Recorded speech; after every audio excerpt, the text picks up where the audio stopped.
सब ग्राहक के प्रणाम बा। हमर यही 2082 में चर्चित भइल है बढ़निया बाबा रउआ लोगन के सामने आज आई बानी।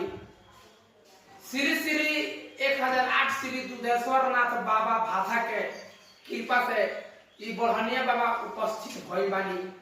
तो हम रउआ लोगन से आग्रह करतनी यह कहें कि हमरा बढ़निया बाबा के सलाह सपोर्ट प्रेम दुलार सने दी लगी कि हमार बढ़निया बाबा आगे बढ़ चली। काहे कि ई बढ़निया बाबा हमनी के बहुत सारा आशीर्वाद देवेली, उन्हीं के कृपा से इहो कलर कुछ शक्ति प्राप्त भइल बा।